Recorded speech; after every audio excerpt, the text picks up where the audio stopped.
Not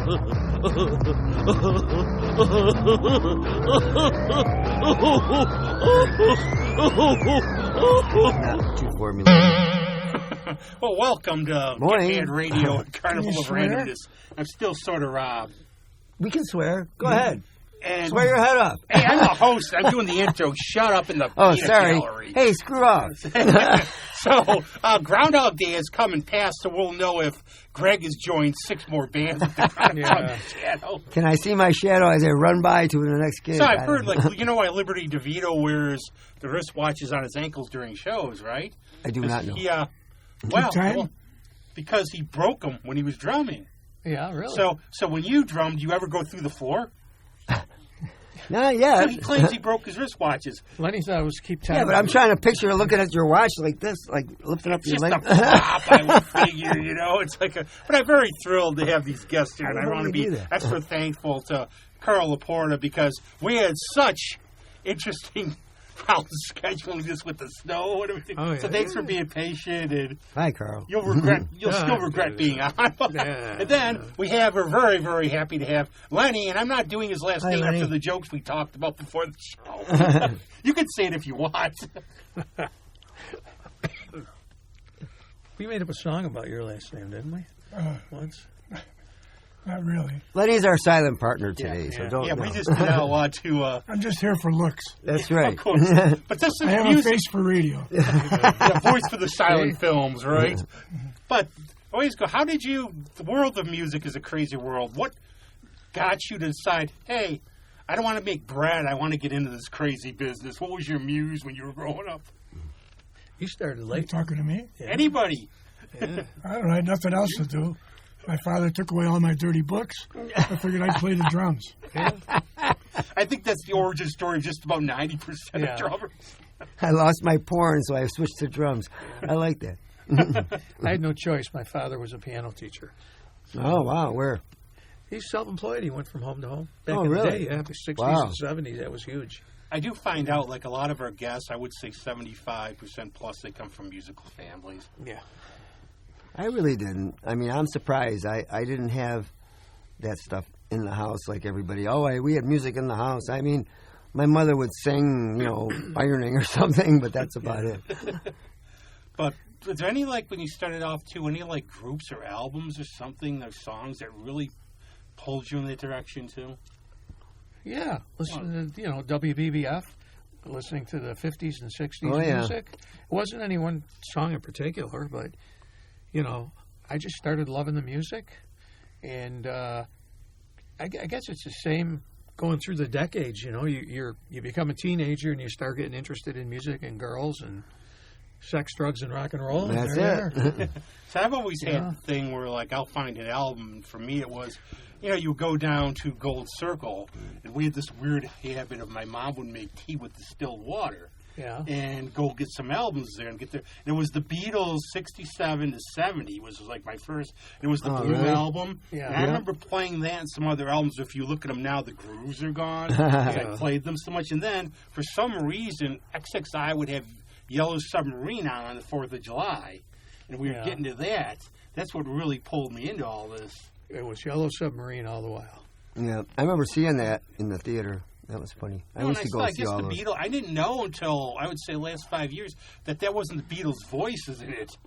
I got a hole in me pockets. Yeah. None of those cartoons had their voices. No. But Lenny, how did you break into, like you said, what's the name of your band? He's been in the Bad Grandpas. Well, what are some of your bands, and how did you start off? Oh, I started off in my bedroom playing. I don't want to know why. what. They kicked me out. I played with Karl and our gang for about 8 years. Oh, okay. Yeah. Our gang. Yeah. All right. So you know Rich, too, right? The keyboard guy? Yeah, okay. He was on here. I had my own trio for a while called Stingy Brim. And I'm in the Bad Grandpas currently. We came back after COVID. Karl was in the band in the beginning. And then with Sammy. He left, and we replaced him with Tim Squeaks Weeks. And now who else is that? Is that Steve Lyon still doing that? No, we have Pete Tantel on guitar. Oh, Pete. That's right. That's Tim right. Thomas on bass. Okay. And myself, and Jody Martino on vocals. Okay. Yeah. Oh, that's Tim's wife, isn't it? No. What was her name? I forgot, because we went to Nazareth Anna, together, her name Tim. was. Oh, okay. Oh, no, that's Jody. Jody. Yeah. Anna's Tim Weeks' wife. Oh, okay. But Jody's Tim Thomas's wife. Right. Yeah, because we were at school together down was the road. She was a singer, too. Yeah, she's great. You're forgetting the other band, Which one? Sammy Favara.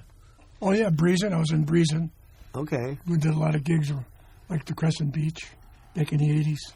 So what are your thoughts about the way the scene has changed? You actually like stole my question there. I was just going to say that. Oh, well, you know, Each other's minds. all those bands he mentioned, that was all like my early, like, 'cause I remember Pete Tantello from the Greenwich Mean with Lex and all those guys. I used to sneak into the living room lounge on Carter because I lived right down the street, and I used to go in there and listen to all those guys. Anyway, so like there were all the 6 nights a week, the 5 night a week, all that stuff. What was that place out in Gates there? Tim's something or other, or no? Oh, Tim's Tavern? Tim's Tavern. Yeah. And there were all these places, you know, and now you're killing yourself to try to get out Friday night or No, something. I love hearing about that from a lot of guests, too. It was just a little before my time. It's like the golden age of, like, gigs, I call it, and bars back in the day. Well, there used to be a lot of them in Gates, West Side, Like Avenue, like down by Kodak. Brick and Nail and all those places, and Desperados and Snake Sisters and all these cool places. But now, when you did gigs at these, did you have sort of like almost like what we call them now a residency, where you played a lot at them, like at steady, like for like weeks and stuff? Yeah, they usually do like a couple weeks at a time, right? Yeah, it's a revolving circle. Yeah. You know, you play here one week, next week you play somewhere else, and then you go back to the place. You know, you got your favorite watering holes where they like you, and you do good. That's the way it is. Didn't you leave your drums at one place for how long? Oh, A month? yeah. Oh, yeah. PJ's? Yeah, they're Crescent Beach. Crescent Beach, We too. played there like for 3 months at a time, Wow, every Friday and Saturday. that's awesome. I just cover my drums up at night and go home. Yeah, no, was wasn't nice. that the Say best? PG's, did you? PJ's. PG's, because PG's was one of my bars in college. Oh, okay. We had Kathy Turner as one of our singers, Donna Culp, Jimmy Culp's sister. Oh, She was okay. great. Yeah. She played alto sax, flute. She was nice looking. She had a great voice. You know, The whole package. yeah, she had the whole package. No, I think obviously people are people and they want to be entertained and have a good time. But how would you sort of like contrast for either of you, like when you started to now, like differences, the same, maybe less places to play even now? Well, I can tell you, when I started in the mid-'60s, The PAs are better.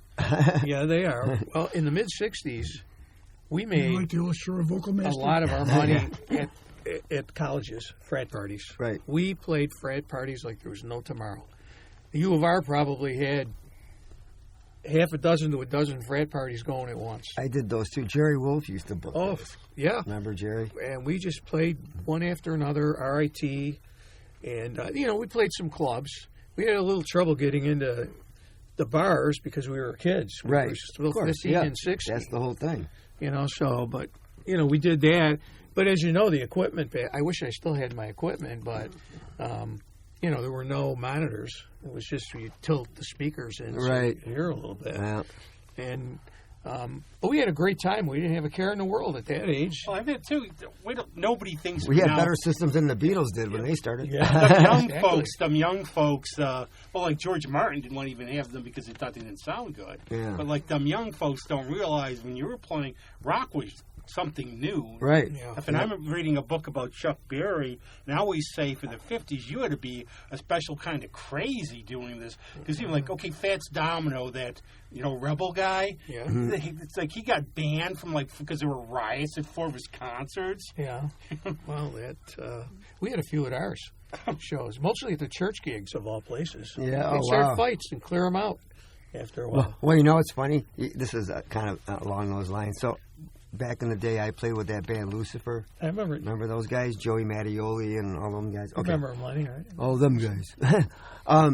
So anyway, we used to play all these school dances at Mother of Sorrows. Oh, that was a place. Yeah, we played there. But think about that. Like, a Catholic school, it's like having a band named Lucifer, and nobody thought twice about it. We had the Nobody same problem. questioned it. We were called the Last Rights. Ah, I'm saying, Nice. so it was a different era. one time, this was like my friend's Fox 45, there's an outdoor show at the Bug Jar. Now there's a convent behind the Bug Jar, and they're like doom metal, like heavy imagery. I'm looking and going, I don't believe I'm seeing this. I could see nuns jumping up and down. No way. The music. Oh, my God. But that's Literally. I would have called Who's it the bass player now? Was that Butch Bianca? Yep. I grew up with him. And he had the Dan Armstrong clear bass. I remember that was the He big moved to deal. California. Yep. Now, how did you do like covers or originals both?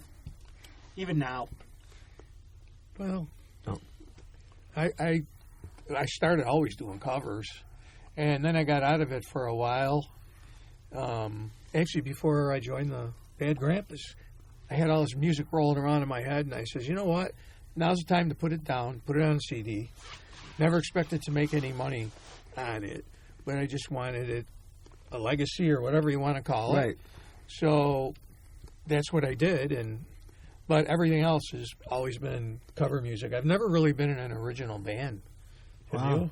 you? Not me. I've never. I've drifted into it more because I did my show band thing. I traveled around. I had started a band with a friend of mine, and we wrote some songs, and we went out to San Diego, and we got the band together and did all that stuff, and then came back. Now I'm doing more original stuff than I ever did. Really? Yep, I got a couple songs on the That's great. on the indie radio stations, and trying to. That's my bucket list, I guess. yeah, we always get him. Oh, who's the guest? Oh, can we play one of my songs instead? Yeah. No, but I try to push on this show. You know what you like? Go see something you haven't heard before. You might like it. Because I think there's sort of a little gap where some people, they want to be entertained. They want to go have fun. They want to hear what they know. But try something you haven't. You might find something you might really like. And you'll be able to, you might actually be able to. Of course, yeah. And I just try to drill that in with people. All our friends will go, hey, you want to go see Eagles cover band? I go, well, you want to go see the Mighty High and Dry? Who are they? Yeah. Yeah, at least just give it a shot and listen to it. Right. How would you encourage that? Is there anything you would say? And go see cover bands too; they're fun. Yeah. Not being in a original band other than doing some solo stuff, I guess I wouldn't be an expert on that. You probably would know. Well, it's a different mindset. You got to be prepared not to make a lot of money for a while. And that's why I do like different bands, because I have my money gigs and then I have the other band, so I don't feel bad about not making any money because I kind of accept it, I'm assuming it's a lot more work, too. Well, yeah, and you got to put yourself out there. You got to put your style out there and see if anybody responds. And I've been fairly lucky with people like Susie and that they have a good following and people show up, That's great. So. And now places like the Record Archive, they encourage that. Yeah. They don't want to hear any cover bands. Right. I used to be, when I was a door guy, it's like, do we have a cover? I go, yeah, we don't have it outside. Yeah, the roof. You talk about, too, like when you started off and as you've gone on some of the people you played with. Exactly. Well, another thing, and this is going back to whenever, you made money. A lot of musicians needed the money. And right. They made money playing cover music. And that's just the way it was. Right. And unfortunately, original music, it just wasn't making the money. Although I can respect that music better than just somebody sitting down and playing. Yeah. I can respect it. Well, I remember I used to go, and meanwhile I was doing all these covers and all that, and then I would go hear bands like Rain and all these other bands that were doing this weird, and Whale, and they're like doing this odd stuff, and I was like, I really like this stuff, but I played it safe for a long time and just. No, I don't think it's playing. I also think there's so many. A friend of mine once said, maybe I could write 3 songs a year that are decent. Yeah. There are all these great songs out there. Oh yeah. And how many of us ever made the list when we were kids, but we want to play? Right. Exactly, then you can also add your own little spin to them and everything too, and have fun with them. So that's always just a really good thing. But I want to jump. We always jump around here. What are your thoughts as artists and doing this about good old AI now and everything? Okay. I was over Danny Lomenzo's house along with Lenny last week, and he played us interesting samples of AI, and there's no question that in some respects it's going to hurt the music business. I don't think it's going to bother live music at all, but if you're somebody that makes a living writing jingles for commercials, right, that's going to be gone. I mean, I had heard that some places have already just went to AI and they're not using musicians anymore for that. And the other thing is, if you're a band and you're making a recording and you take it to AI and make it really better than you are, and you're giving it to venues, I mean, to me that's fraud. That's fraud. But like somebody told me also, there's some people that don't know anything about music and they want to have fun with it, so they'll write some verses and they'll put a few chords to it or have somebody else do it, and they'll take it to AI, and it sounds like $1 million, and then they'll say, hey, it's me. That's not fraudulent. That's just like having fun with it. They're not trying to make money out of it. They're just trying to have a little fun with it and have it. I don't know. I'm sure that there are other areas where it's good and where it's not good, but that's my opinion of it right now. It's above my pay grade. One of my friends works in a little more. It's still a little above my pay grade. But there's like this one person who goes after scammers, and there was this advertisement. I think they called themselves the Murphys, and they were like a songwriting family, been doing it for 50 years. Pay $80 or whatever. Tell us what you want. We'll write you a song. Yeah. And they would email you back and stuff. And it turned out they were just a whole. The guy tried to look up concerts of them and never found any because it was an AI scam. But then he showed the results, and he said, I met my wife while we were both dressed as chickens doing a benefit at a bowling alley. And he said the song was actually pretty good. Well, let me ask you a question on that. If you're playing original music and you have some ideas, would it be wrong to check it out on AI to see what it would sound like? No, because I've actually been doing that. Yeah, that's what I mean. That could be helpful to you. You might say, well, do I want horns? Do I want strings? How do I really want it? But yeah, you're keeping it original. You're not actually using AI in the end. You're using... Right. I mean, the thing is, I had an experience. I had some songs that I did a long time ago. I'll make this short. So they're all on a CD. I have a friend that recorded one song of mine fairly recently, and he said, I got this AI program, so he's messing around with it. So we put the CD, we uploaded a couple songs from the CD into the AI program, and it gives you a couple versions of the song. They're the same, the words are the same, the chords are the same, everything's the same, it's just sounds better. Instead of an organ part, it's a guitar part, or something like that. So as a writer, I think it gives you, man, that sounds good. And then you get a band together and try to maybe embellish it, In a way, you're almost saying, I write, and I remember, Ray Bradbury used to say, pick a couple writers you sort of like, try to ape their style, then get into your own. Yeah. But we were talking about a lot of interesting things before the show, which a lot of it I don't want to repeat. But we were talking about travel and road trips. How was some of your experiences on there? You said it was 100 days or something even, or driving. How were some of your road experiences? I didn't do it. I had the opportunity, but I had a good job. I got married, raised a family, and that's the way I wanted to go. I still played locally, but I just didn't. I didn't want to do it. I just felt, I had a life here. Right. And not everybody had that. Everybody. There are other people that thought, maybe that was the best thing for them. Maybe they can make a living out of it eventually. I think it teaches you something, though. I mean, I went through that. I got divorced, so I said, well, now it's now or never. Yeah. So instead of drinking myself to death or something else similarly stupid, I went on the road with a show band. I ended up going to Europe for a few months in Atlantic City and stuff. Great experience. Yes, that's it. And you kind of see how the other part of the professional, semi-professional, or whatever you want to call it, you see a different class, it inspires you, and then you come back, and you're a little bit, you're kind of a leg up on and I tell the people local to bands. Travel a bit, see how the world is, see how people are all over the place, too. But I mean, I always look around now, and you get where and we're all different. But some people just have to love it because, like Dylan, I don't think he needs the money. Yeah. Or like Tony Levin, it's all over the place. I look at these guys; they're touring all year. There's got to be this love of doing it. Right. I will say one thing. I often wonder what it would have been like, though. If I had done it, should I have tried it? Should I have not? But that's life, though, isn't it? I mean, there were good times, there were bad times, That's part of the carnival. No, cars break. Like we had a guest answer his phone down here. Yeah. Cars break down, bookings get canceled. Shit happens.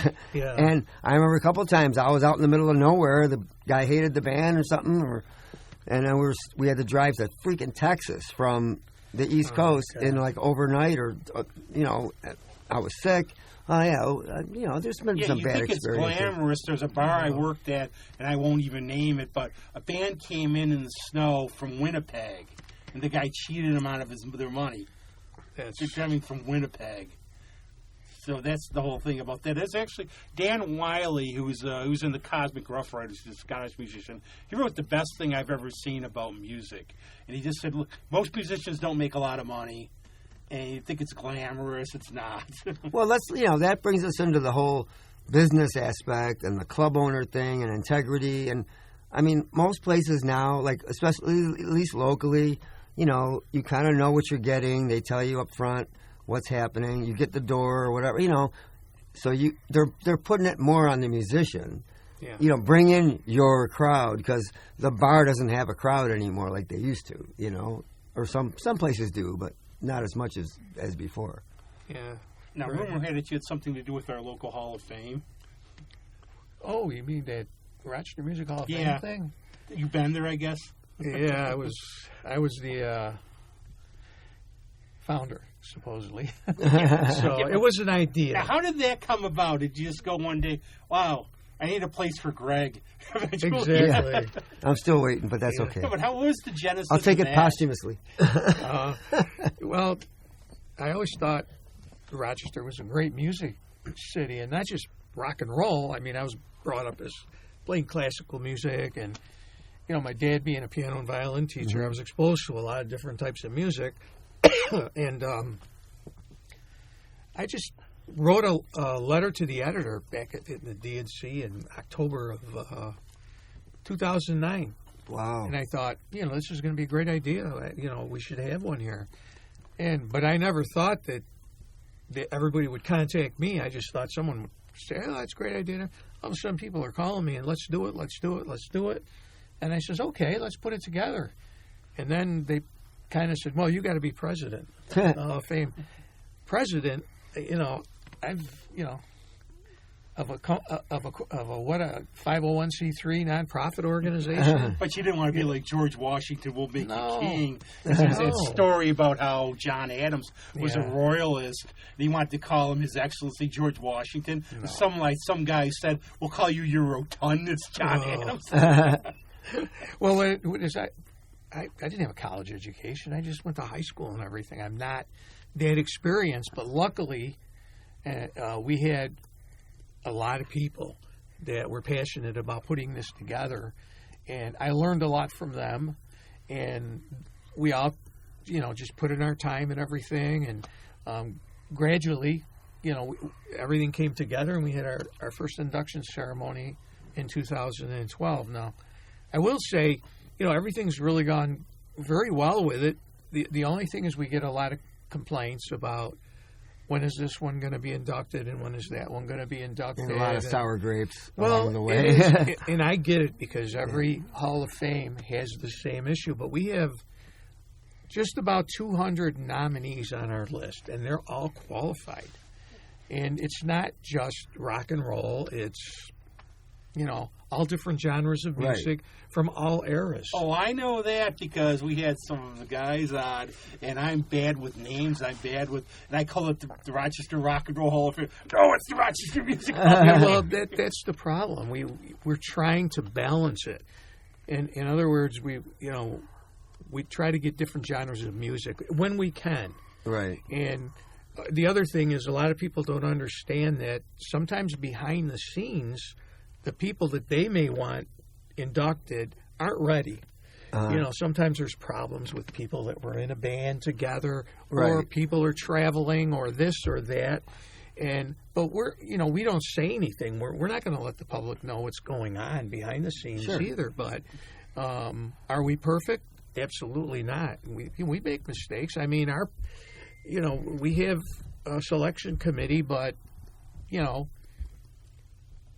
how are they going to know what is the perfect scenario with all the great musicians we have? You have certain criteria, don't you? Like we do. You got to have albums out, or have this or that, or be national.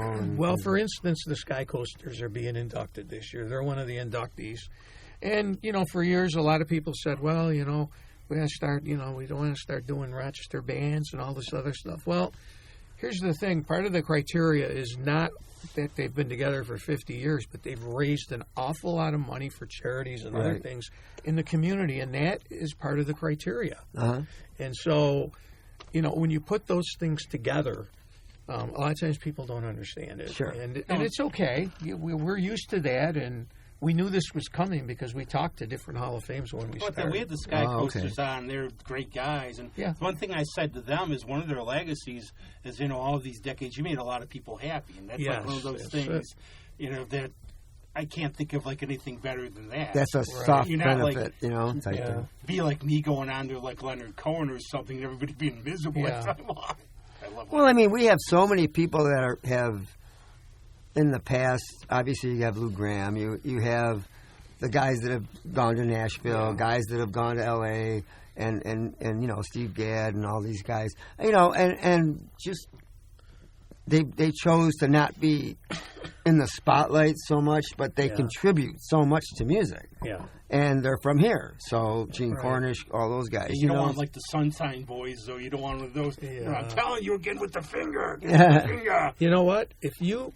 If we put together all the criteria on you and what you've done in your career, I don't know all of it, but there's a good chance. You could be nominated. You could be put on the list as a potential inductee somewhere down the line. Yeah. Somebody's got to do it, whether it's you or somebody else. Or you'd be surprised the list that we have in it. It's really amazing. I read this book recently. It's called Weird Scenes Inside the Canyon. It's about the Laurel Canyon music scene. Yeah.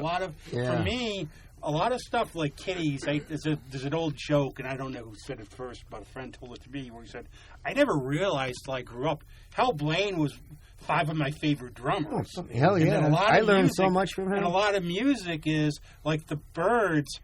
They weren't good. I guess if you saw them live, they weren't very good. It's all these guys, and this is your point about the Hall of Fame. There's a lot of people who gave us some great music who nobody's going to ever heard of. I think the association well, you was like like this that album? too. You like this album? Oh, well, you never heard of it? Oh, he's the one who actually played on it. Yeah. And there's a saying Blaine said. He goes, "I hate to disappoint everybody, but there's a lot of bands in the 60s and early 70s, when you're listening to those albums, those guys aren't playing on them." Right. Well, it used to be a producer's world. And then in the 70s, the bands, after the Beatles especially, the bands started, hey, we're going to run the show. We're going to do it the way we want to do it. And then now it's kind of shifted back to the producers thing with all these singers and things like that, pop stuff. And it's just a cycle. Yeah. You need and now the indie bands are doing it on the edge. You need to find a Rochester connection for Billy Eilish so Greg can drum. I'll be there throwing something. Well, here's another thing. It's just a joke. a lot of the board members are getting up there, Yeah. And we're getting some younger people on there.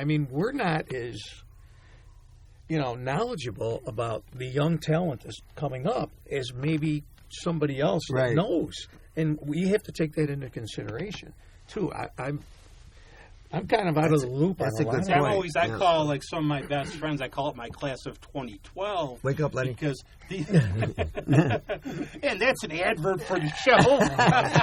But I call it my class because I met all these friends like in 2012, but just watching them develop over the years as musicians and performers. It's like I'm actually very proud of it. And then there's a couple people I just met just by happenstance in the last 5 years who I think have a lot of talent. I'm just watching, okay, I remember when you started, it's like when you start anything, you're trying to find your footing, and then how they are now. Yeah. It's really, that's what I love about music, though, because there's always something out here and something different. We always wanted to have it to the highest level. We wanted it to be as classy as possible. And that's why we had it at the Eastman. Yeah, it's a great venue. Yeah, whether it stays there forever, I don't know, but we've been happy with it there. And the inductees, we treat them good. I mean, we've flown them in, given them their lodging and everything, and fed them, and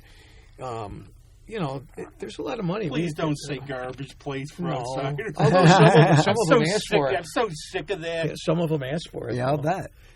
So some years it costs a lot of money. Other years there's a lot that are living in town. Yeah. So it doesn't cost us quite as much. Right. What is the reaction like when you step out to like someone who doesn't live here anymore, has been gone? How do they take these? I mean, I would consider it, something like that. If somebody did that, anything like that, I look at it as, hey, it's an honor. I'm glad. Yeah.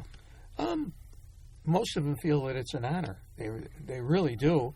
And you'd be surprised how many of them fondly remember their days back in Rochester where it all started. Of course, there are a lot of Eastman students, too.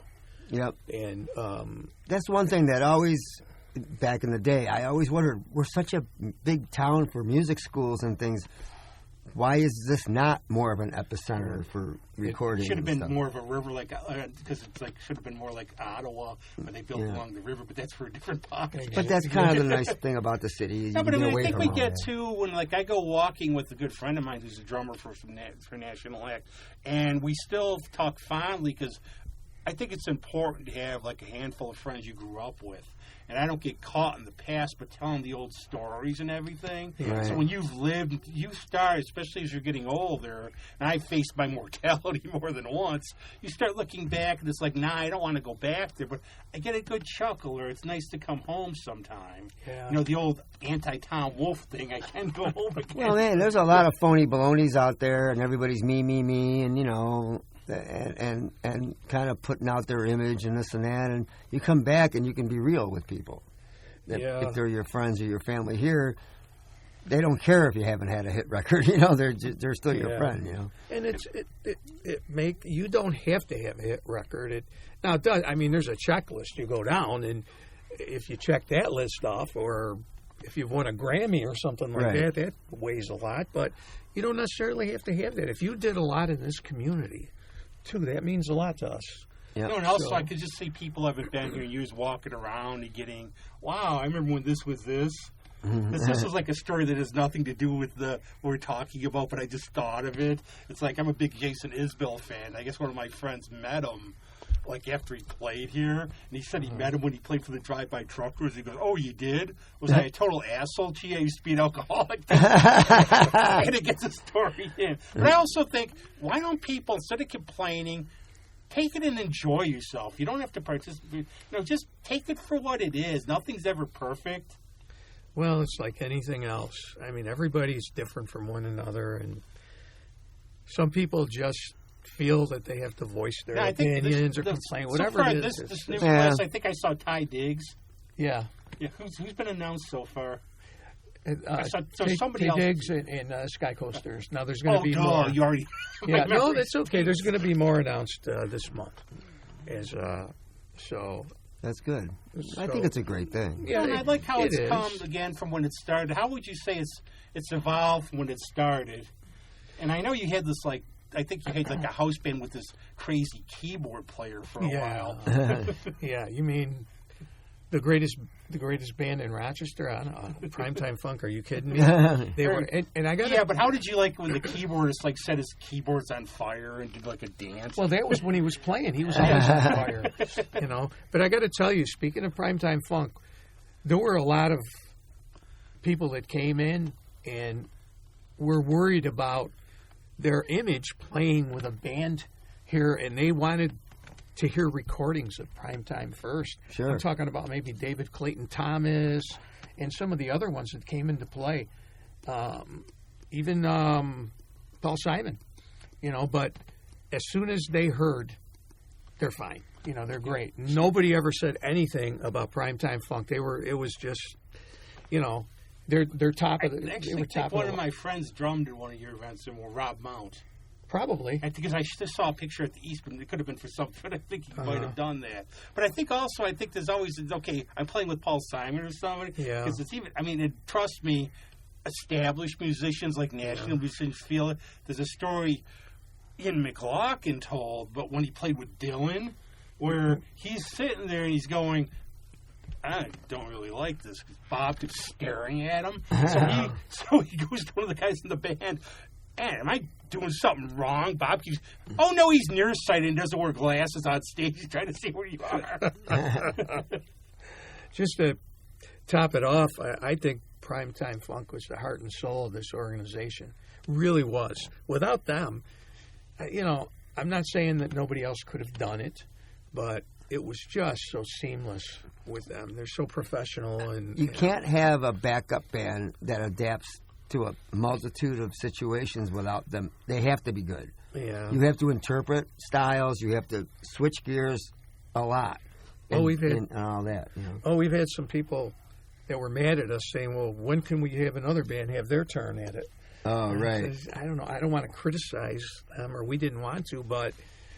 Okay, this is a business. You got to work with what you know. It's a simple thing, which I heard when I was starting a business. There's always going to be some people who are never happy. Yeah, you have to just go where your heart is, where you think is right, and face that you can't please everyone. No, but overall, I think you've done a really good job. Well, I think so. We've made our mistakes. We have our differences within the organization itself, but it always ends up working out. And, everybody puts their own time. Nobody gets paid. In fact, some of us put some of our own money in just to get it started. So wow. it's I've stepped aside as president and also being on the board. I'm kind of, you want to call an advisor now, but there's other things. We wanted to travel, my wife and I, and do some other things and still play a little bit, but I'm still involved with it. It's always been a part of us. My wife and I, she was the original secretary to this. Oh, wow. Well, you did a good thing. I did. Well, let's get back to for a good thing. What have you been doing lately for playing, and what's going on? Me?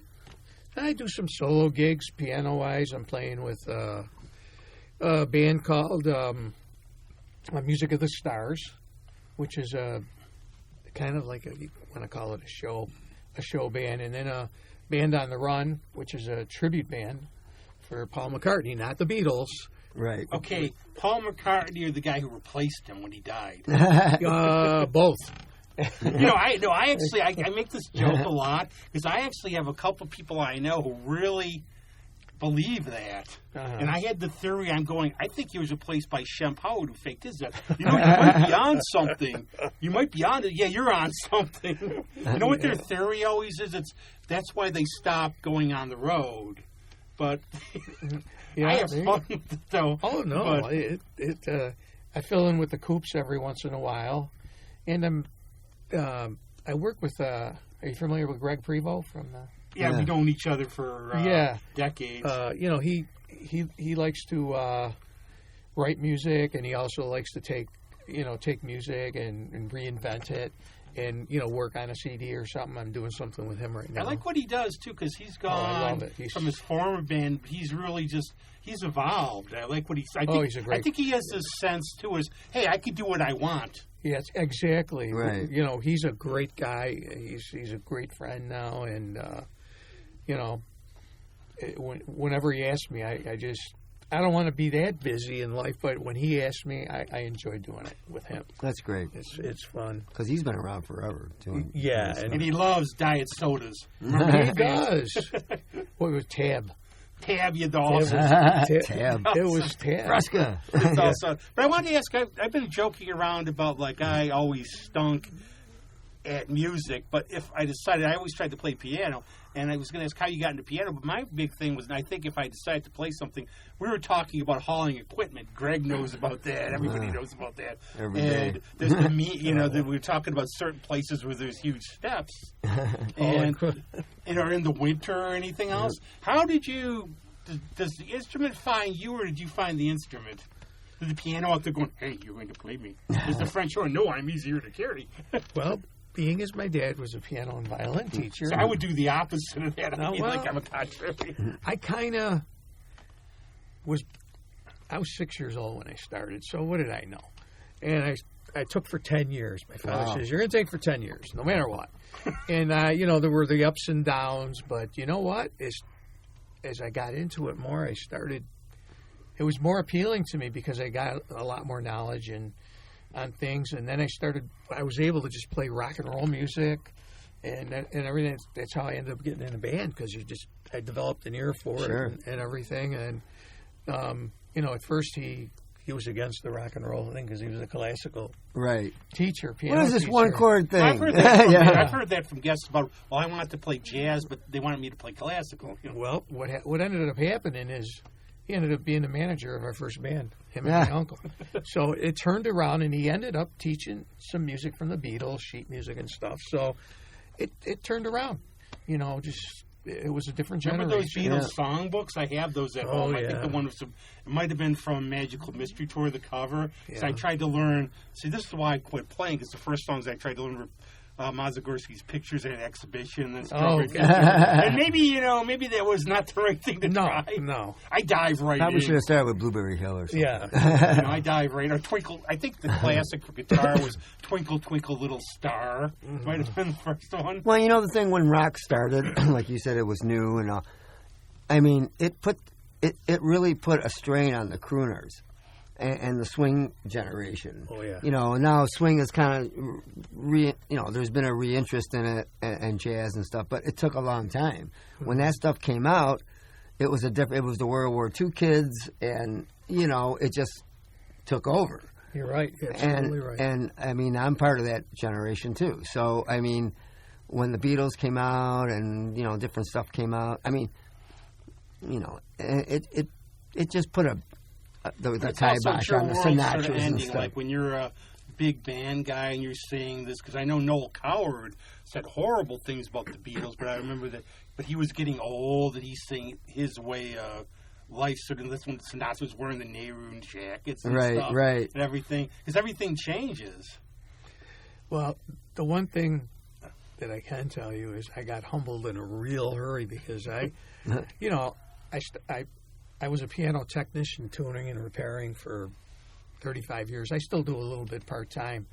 But I got to tune pianos for some monster, just Eastman players and the Bruce Hornsbys and some other people. And it's like, okay, I have my little niche here, and I'm happy to have my little niche. But there are a lot of monster players. One of my things, I remember saying this when my friend's son was moving to Nashville. He was a songwriter. So I go, I have some friends who live in Nashville. And I go, you're going from being the big fish in the proverbial small pond to... So I told a friend of mine, I said, you'll be like the 700. She goes, I told him, instead of being like one of the top people where you are, you're going to be like maybe 500. She goes, no, you're going to be in the back thousands. Right. Yeah, you got to start all over again. But for what you were saying, being humbled, I've gotten this about, I have some good friends who are RPO players. So I'll be talking about, when did you, how are you? Oh, yeah, I started when I was 3. It's like, I was still drooling. They're like virtuosos when they're 3. Well, I'm humbled when Andy plays. I look at it and I go, it's like, okay. And he's a beast. Again, I'm in my niche. And Lenny and I, we have coffee every morning, and we sit there going through drummers and keyboard players, right? And we're looking at them, and it's like, just shake. 6-year-old kids, 10-year-old kids. It's like, playing. Mickey James, Jason Spade's kids. Exactly. I think he started playing. He was playing at clubs. Like when he was 14. But I know more about comic books than all of you combined. So do. there. You do. So I just... But I think that's the way I think a lot of times I'm always terms of music, I think it's really rock and roll subjective. Unlike where you can hear a classical piece or something, you go, okay, if you have the ear for it. But like for me, I think Dylan's got a great voice. Some people would argue with me about that, but you might not like my mom. This was like years ago. I pick her up. I like your mom. I haven't even met her. Take her, please. But I would play Tom Waits, and my dad would go, "Why are you listening to the Cookie Monster?" Yeah. You know, and you could argue about that. And I think Dylan knew how to. In my view, with Dylan was he knew how to tell a story with the song. Or when people would go, I think he's a better singer than the Beatles because the Beatles they didn't care about the lyrics; they cared about the melody and everything else. Yeah, well, it's. I understand that Dylan went to the Beatles and told them that they needed to be more like him when it came to writing. That's what I heard. Whether that was that's interesting. Well, all these, but I mean, I always think a lot of people say like nobody can interpret a song like Sinatra, but I prefer Dean Martin myself. Yeah. So the whole point is you enjoy what you enjoy. Exactly. And I admit, like when I was younger, I got called hipper than thou. But you just enjoy. Take it. Don't take life too seriously. We ain't making it out alive. I'm sure there's some Tiny Tim fans out there. Yeah. Hey, I remember growing up with them. Yeah. The greatest hit of Tiny Tim. Don Knotts fans. Yeah. Okay, you asked. That's Lenny. Yeah. That's fan. You asked for it. Okay, who's like a guilty pleasure? We know Billy for. Yeah. Somebody, and there's nothing wrong with liking. There's somebody you like that you just go, I can't believe I like this, but I do. Well, you know what? Lenny also fronted a band. Not only was he a drummer. Way to avoid the question. I love it. Good. I love you. Good job. No, I didn't. I missed it. It's all right. No, I must Lenny, have missed it. No, ask Lenny, what band did you front? Well, I was the lead singer in my group, Stingy Brim. Wow. And Mike Tutt Jr. on guitar and Rick Lundgren on bass. Were you playing and singing? Yeah. That's tough. Drumming and singing, it's an interesting thing to do. But you used to come up front, too, in Breezin', didn't you? Yeah. We had Sammy Fallada, keyboard player. We were at Crescent Beach a lot. He got one of the first drum machines when he came out. And he had this one program. It used to take him a couple hours to do one song. Wow. So I would come up front and sing a couple tunes with Nice. Diane Chevarassi or Donna Culp. Oh, yeah. And a few times, if you forget the words, Yeah. the song keeps on going. Yeah, right? And I'm leaning over to Sam.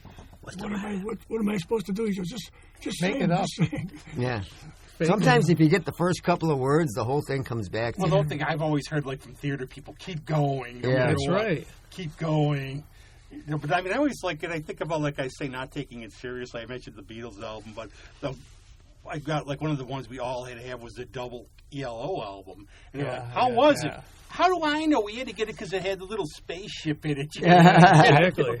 We had to go get that and everything. Then we get into the whole packaging thing that's changed so much with CDs and now streaming right. and everything else. I don't know. I'm still like for physical, and I think that's like if you're playing out, what's the best thing to help the band? Because I've heard shirts before. Is it just buying the CDs more?